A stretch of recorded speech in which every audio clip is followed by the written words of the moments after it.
First of all, before March 4th, 2012, I was a total atheist. I was thought that everyone here in this meeting was a kook. I total materialist. Had gone to Berkeley for a PhD, Cornell for a master's, and I had been working for over 20 years as a tax attorney with the U.S. Department of Treasury. So I was all the way on the extreme of materialism as you can get. And then on that day, March 2012, my wife and I had a joint experience in our living room where both of us saw an energy being, and this intelligence made my wife disappear, made my paralyzed dog disappear, who we were going to be euthanizing later that afternoon, and put me to sleep. And then totally controlled my consciousness, made me believe that I didn't care that I was watching this energy being in front of me, that my wife disappeared in front of me, the dog disappeared. I just didn't care, which is not logical, but that's exactly what happened. And then when I woke up about an hour later, my wife reappeared in front of me. She looked down. She saw the dog was running around the entire living room like she was a puppy. And she began screaming in Spanish, hallelujah, hallelujah, the angels cured her. The angels cured her. And the reason why she said that was because the previous night, when we discovered that our beloved pet, Nena, which means little girl in Spanish, that she had become totally paralyzed. And then previous to that paralysis, she was like a gravely sick 90-year-old woman. She was taking many different medications. We were trying to give her a good quality of life in her last months of life. And so once she became totally paralyzed, my wife, who was a hardcore Catholic, began to pray all night. And so me, as a hardcore atheist materialist, I said, do all the praying you want, nothing's going to happen, you know. And so then this energy being, and let me describe it to you, what it looked like. It was roughly, let me go back, like 2.5 feet wide by a foot and a half in height. Let me go a little bit, about a foot and a half in height. And it was multiple colors fluctuating, like a desert mirage, pure energy. It was rectangular shape, but it didn't have any external edges because it was pure energy. And it was transparent. You could see the living room wall behind it and our sofa. It was floating 4 feet off the ground. And then, and I called it a being, an intelligence, because it controlled my thoughts, totally controlled my thoughts. And so after that experience, I found out my wife had missing time. I didn't know what that concept was. It wasn't until our third major contact experience that I had called MUFON, because my wife began to pray at night and these huge UFOs would appear.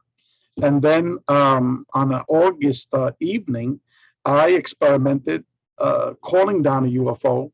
And there was telepathic communication going on back and forth. I realized at that time that this was a holographic projection that I was seeing. Very detailed explanation to that. And again, projected thoughts, because how they got me to leave and my daughter and my 3 friends was I felt I was being attacked by hundreds of mosquitoes. And then later on, when I went inside, I'm telling my wife, my daughter goes to me, Daddy, there were no mosquitoes outside.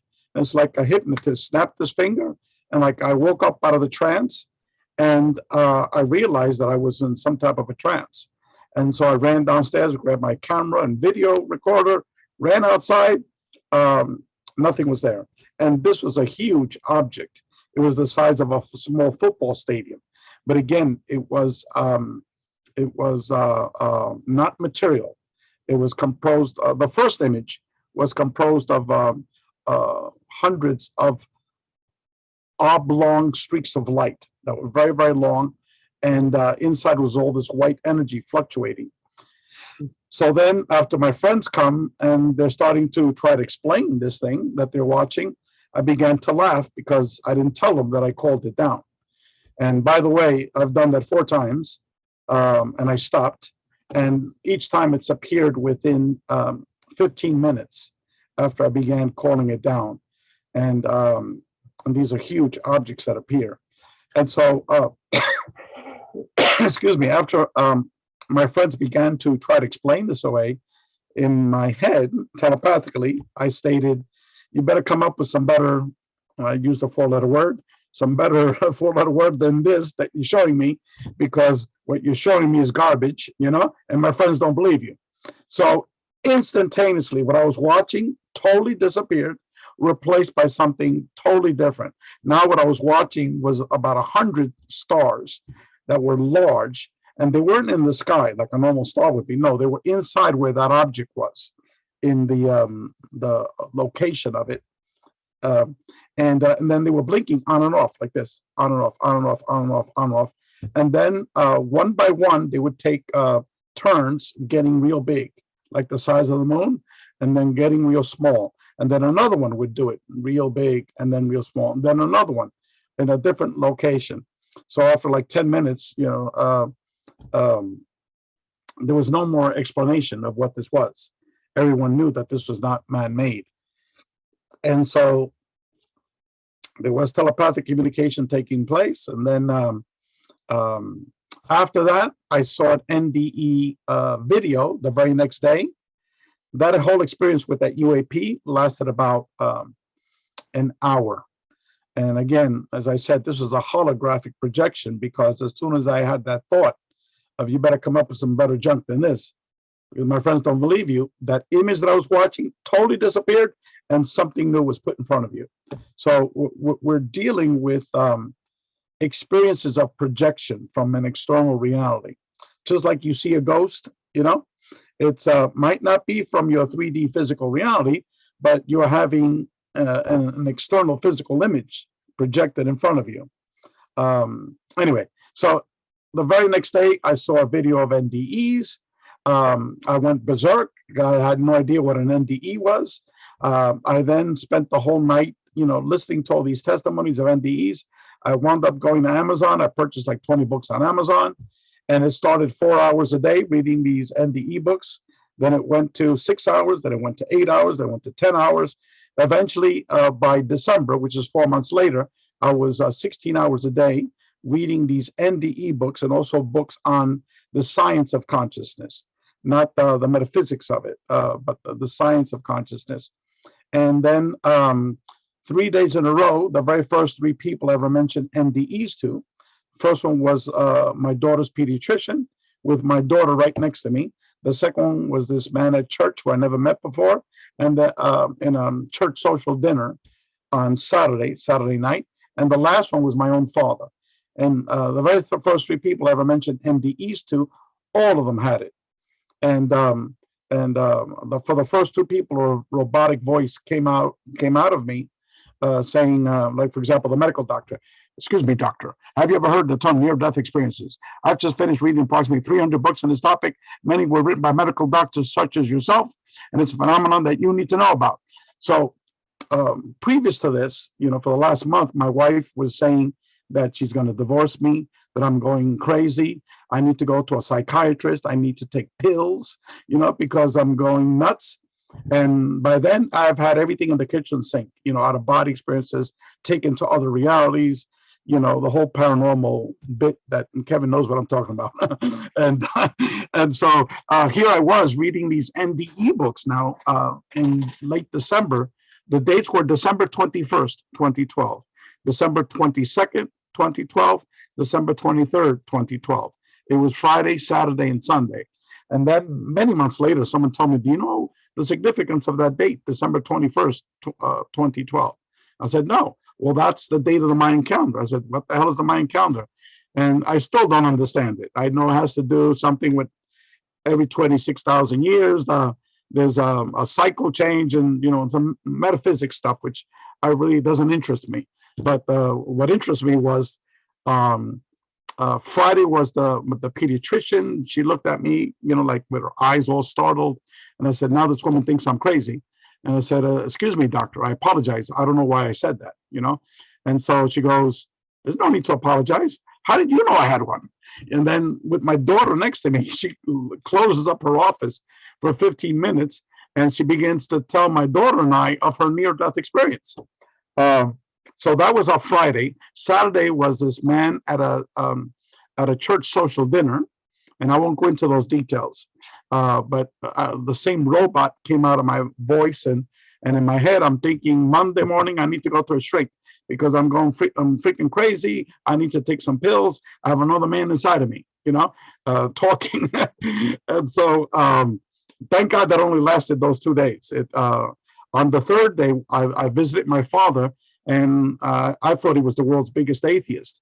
He was very, very ill. He was bedridden.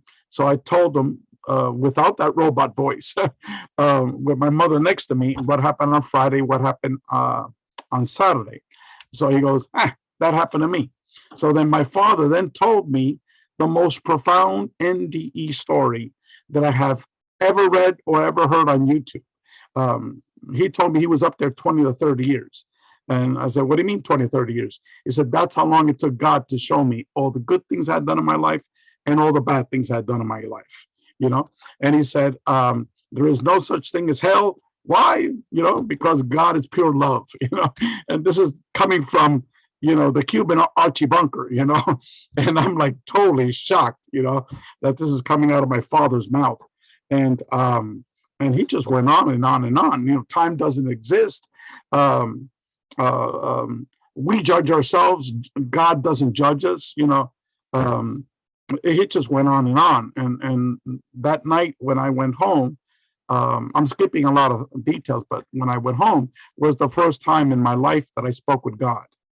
Okay, and to the intelligence that's working with me, and I call them modern angels, because they have all the powers and abilities of a biblical angel, and so it was that day that I found my spirituality, and after that day of that NDE revelation and my spirituality, it was just a massive explosion of paranormal activities.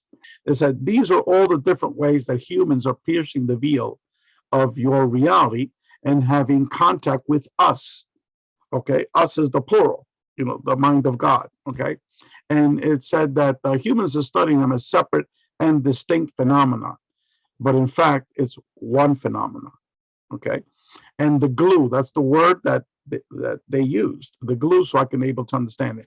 The glue that's holding it all together, humans are calling it consciousness. Okay, but in fact, what it is, it's the fabric of our reality. Okay, and then it said, you will need help to accomplish, the task that we've given you. They didn't use the word task, but you'll need help to move forward. Okay, and there's two criteria. This is not about you getting rich and making money off of all of this. And secondly, the people that you seek help from have to be individuals with minimal ego. Okay, so once they said minimal ego, boom, I'm back in the car listening to this guy doing a documentary of liposuction. It didn't even skip a second.